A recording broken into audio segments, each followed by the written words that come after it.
여러분 안녕하십니까, 진성호입니다.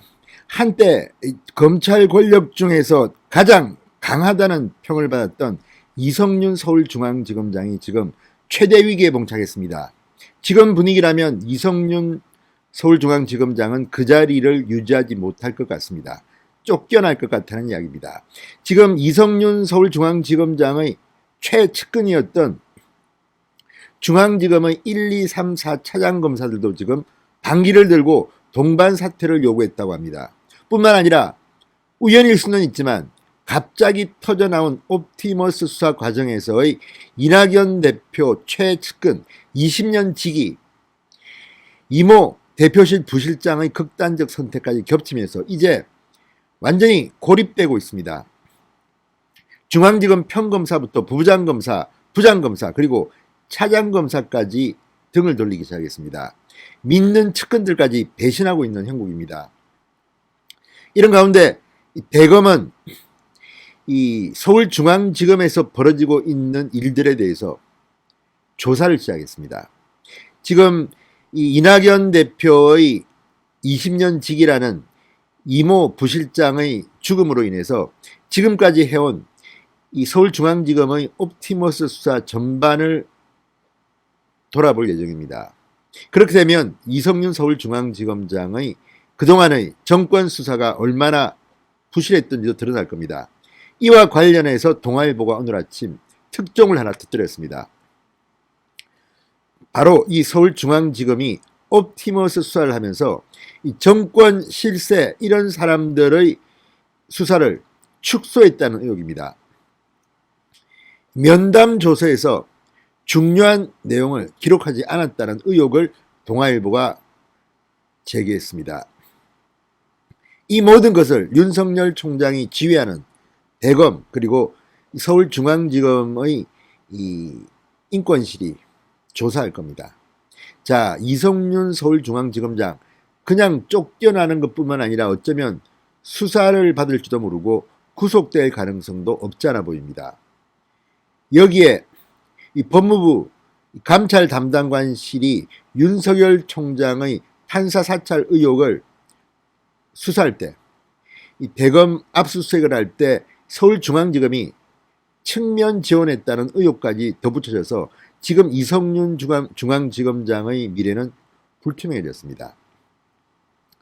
자, 한때 나는 새로 떠들 만큼 힘이 셌습니다.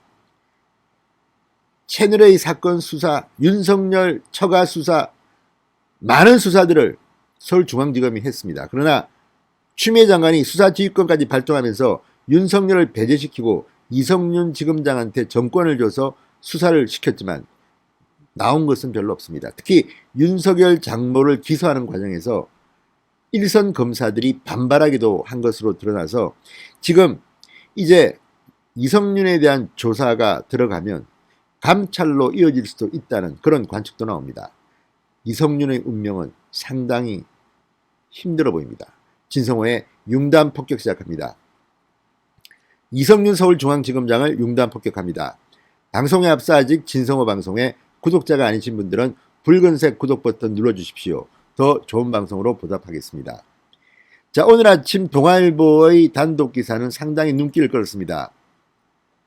이 옵티머스 사태와 관련해서 이 사건을 맡았던 서울중앙지검이 여권 로비 진술의 면담 조서를 축소했다는 의혹이 드러났다는 겁니다. 자, 서울중앙지검은 옵티머스 자산운용의 여권 로비 진술을 확보하고도 피의자 신문 조서가 아닌 면담 조서에 남겨 논란이 됐습니다. 그런데 그 면담 조서마저 축소 기재됐다는 의혹이 일고 있다고 동아일보가 오늘 아침 단독 보도했습니다.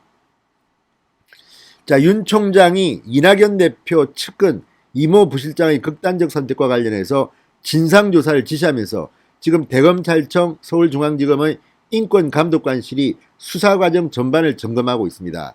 이런 일들이 구체적으로 불거진다면 이성윤 지검장은 그 직을 유지하기가 힘들 겁니다. 자, 서울중앙지검 조사부가 펀드 사기 혐의로 수감 중인 윤모 변호사와 김재현 대표로부터 여권 로비 관련 진술을 받아낸 시점은 7월입니다. 얼마 되지 않았습니다. 7월인데 당시 검찰은 일부 진술을 피의자 신문조서에 기재조차 하지 않고 면담조서만 작성했다고 합니다. 그런데 이 면담조서도 축소 기재된 의혹이 있다는 겁니다. 자, 형사소송법상 증거 능력이 있는 피의자 신문조서를 기재하면서 기재를 누락했다면 이것은 권력 수사를 뭉개려고 했다는 의심을 사기에 충분합니다. 이런 일이 확인된다면 이성윤 서울중앙지검장은 직권남용 혐의로 구속될 수도 있습니다. 박근혜 정부의 직권남용 수사를 보면 이 정도는 확실히 구속감이라는 생각이 듭니다. 권력 수사를 방해했다?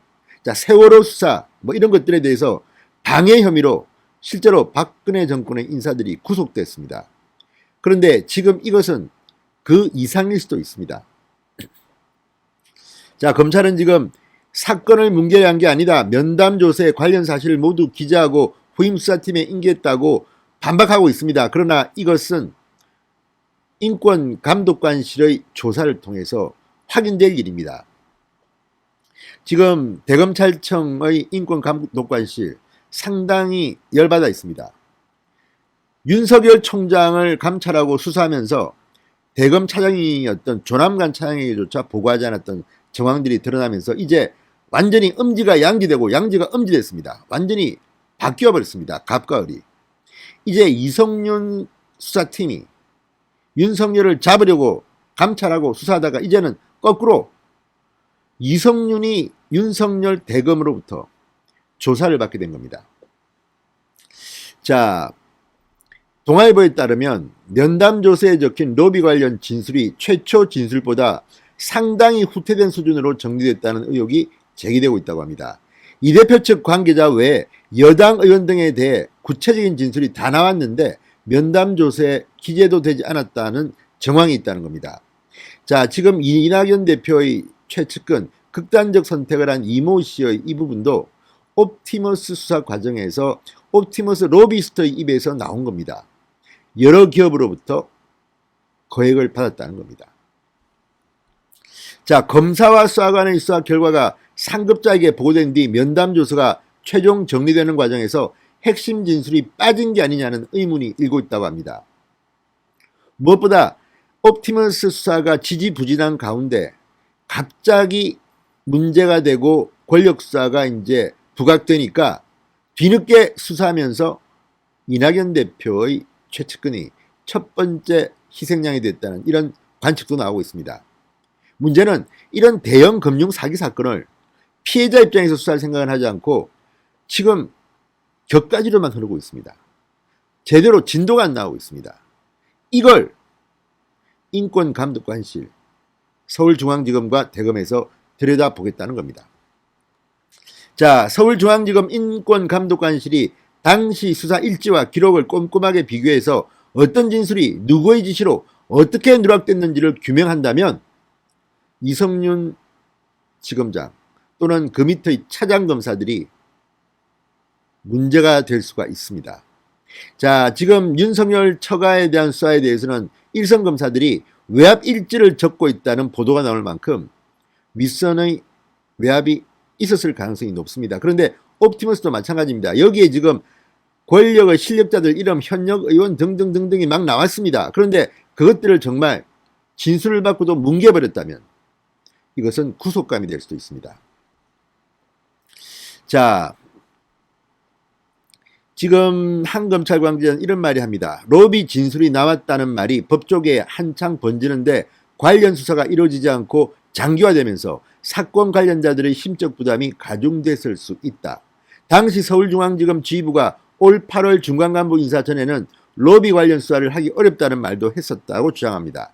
자, 이 말들이 사실이라면 그 책임은 결국 지검장 이성윤에게 가게 되어 있습니다. 자, 어쨌든 이성윤에 대한 퇴진론이 지금 일고 있습니다. 이성윤 책임론입니다. 안팎으로 지금 악재가 겹치고 있습니다. 이낙연 대표실의 부실장 이모 씨의 극단적인 선택, 그리고 윤석열 총장 직무배제 과정에서의 후방 지원 논란, 이런 대형 악재가 겹치면서 이제 중앙지검 내부의 이성윤 지검장 측근들조차도 퇴진을 요구하고 있습니다. 참 세상 오래 살다 볼 일입니다. 그렇게 잘 나가던 이성윤이 이제 졸지에 코너에 몰게 되었습니다. 추미애 장관도 마찬가지입니다. 이들의 신원, 이들의 입지 곧 크게 흔들릴 것으로 봅니다. 진성호의 융단 폭격이었습니다. 여러분 감사합니다.